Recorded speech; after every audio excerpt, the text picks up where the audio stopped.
सृष्टि बचपन से ही दिखने में सुंदर नहीं थी, लेकिन अमीर बाप की बेटी सृष्टि पर उसकी माँ जान छिड़कती। मेरी बेटी कितनी प्यारी है, भगवान सबको सृष्टि जैसी बेटी दे। सृष्टि धीरे धीरे बड़ी होती है। एक दिन सृष्टि की सहेली कहती है, तू दिखने में कितनी अजीब सी है, लेकिन मैं जानती हूँ हम सब में सबसे अच्छी शादी तो तेरी ही होगी। तेरे पापा अमीर जो हैं। और बता नहीं सकते यार, दहेज तो हर कोई देता है, ये क्या ज्यादा ले जाएगी अपने पति के लिए? अरे बड़े शहर में कोठी है इसके पापा की। अरे पापा की है ना, कौन सी इसकी है? इसकी होती तब तो कोई भी लड़का इससे शादी कर लेता। अरे पापा की मतलब पापा की है तो मेरी ही है ना?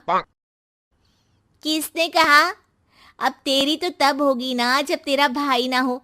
वैसे भी शादी के बाद सारी प्रॉपर्टी भाई के नाम होती है। सृष्टि समझ जाती है कि उसे किसी भी हालत में माँ बाप की सारी प्रॉपर्टी को अपने नाम करना है, लेकिन कैसे? एक दिन सृष्टि का भाई शीनू कहता है, बहन क्या कर रही है? तुझसे एक बात करनी है। अरे हाँ हाँ करना, मैं तो तेरी बहन हूँ। बहन मेरी लाइफ में ना एक लड़की है, बहुत अच्छी है। मैं सोच रहा हूँ माँ और पापा से बात करूँ शादी के लिए। सृष्टि को समझ में आ जाता है कि भाई की शादी होते ही भाभी उसे एक दिन भी घर में बर्दाश्त नहीं करेगी। क्या बात है भाई, बताना कौन है वो? यार वो बहुत अच्छी लड़की है, पढ़ी लिखी है, मेरे साथ जॉब भी करती है। बस एक प्रॉब्लम है। प्रॉब्लम? क्या प्रॉब्लम है भाई? यार वो शादीशुदा है, लेकिन उसके पति ने उसे सिर्फ इसलिए छोड़ दिया क्योंकि उसके माँ बाप दहेज नहीं दे पाए। सृष्टि ये सुनकर न जाने क्यों खुश हो जाती है। अरे भाई तो क्या हुआ, लड़की तुझे तो पसंद है ना? शीनू को लगता है कि बहन उसे समझ रही है। वो इस बात से अनजान होता है कि उसकी बहन की मंशा पूरा घर हड़पने की है। सृष्टि अपनी माँ से कहती है, मम्मी मुझे तो बहुत चिंता है, पता है शीनू क्या कर रहा है? अरे क्या कर रहा है, वो तो काम पर जाता है और वापस घर आता है।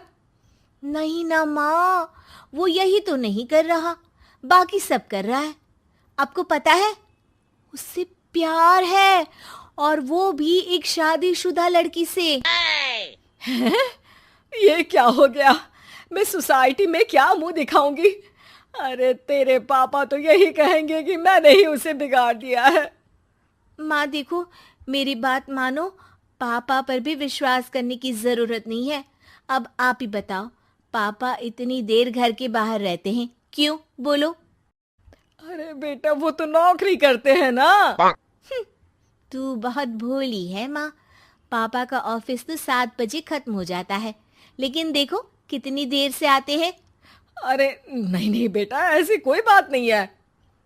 सृष्टि माँ को एक औरत से बात करते पिता की फोटो दिखाती है। देखो माँ कैसे हैं पापा, मैं ना कहती थी कि पापा सही नहीं है। मैं तेरे पापा से बात करूंगी, दे फोटो मुझे। ओ माँ, वो तो डिलीट हो गई। लेकिन चल, तूने तो देख लिया ना, पापा से बाद में बात कर लेना, और हाँ मेरा नाम बिल्कुल मत लेना। हाँ माँ।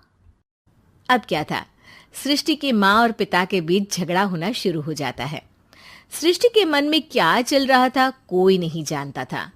एक दिन, माँ सृष्टि के लिए एक लड़का देखा है, वो लोग शाम को उसे देखने आने वाले हैं। और हाँ माँ, एक खुशखबरी, मैं और पापा मिलकर एक नया बिजनेस ट्राई कर रहे हैं। शाम को लड़का आता है, सांवले रंग का। सृष्टि को तो बिल्कुल भी पसंद नहीं आता। लड़की की माँ कहती है, लड़की का चेहरा तो कोई खास नहीं, लेकिन अगर मेरे बेटे को आप लोग सेटल कर दें तो मैं उसकी शादी आपकी बेटी से करवा दूं। सृष्टि को लड़का बिल्कुल पसंद नहीं था। उसे भाई पर गुस्सा आ जाता है। लड़के वालों के जाने के बाद कहती है, माँ देखा शीनू मेरे लिए कैसा लड़का लेकर आया, न दिखाने लायक न सुनने लायक, सेटल भी नहीं, वो भी हम करे। अरे माँ, मैं जानती हूँ ये मेरी शादी किसी भी घर में क्यों करवाना चाहता है। अरे कैसी बात कर रही है बहन?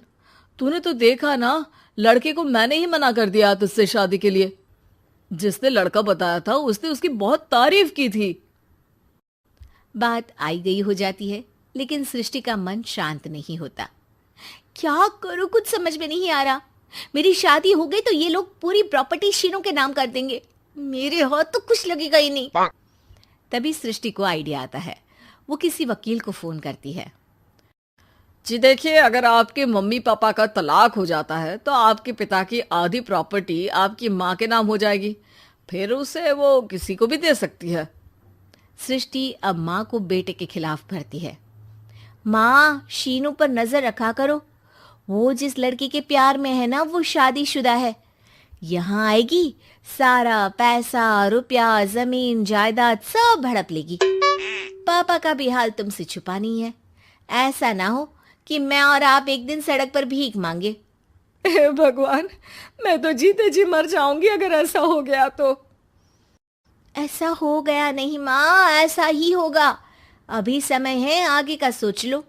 मैं तो कहती हूँ पापा से आधी प्रॉपर्टी लेकर अलग हो जाओ।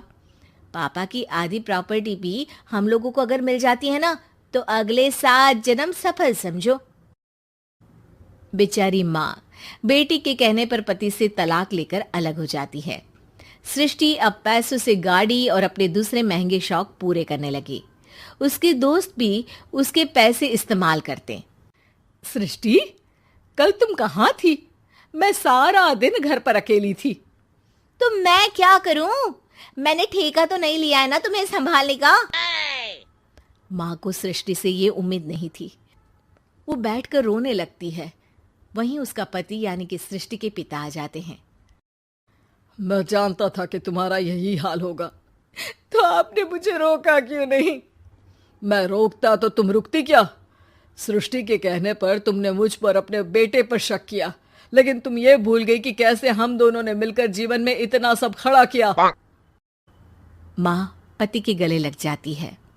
मुझे माफ कर दीजिए, मैंने आपकी कमाई का एक बड़ा हिस्सा गवा दिया।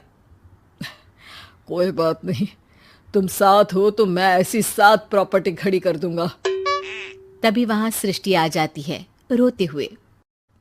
माँ, मयंक ने मुझे छोड़ दिया। वो बोल रहा था जब तक मेरे पास पैसे थे तब तक ही वो मेरे साथ था। पापा, माँ, मुझे माफ कर दीजिए।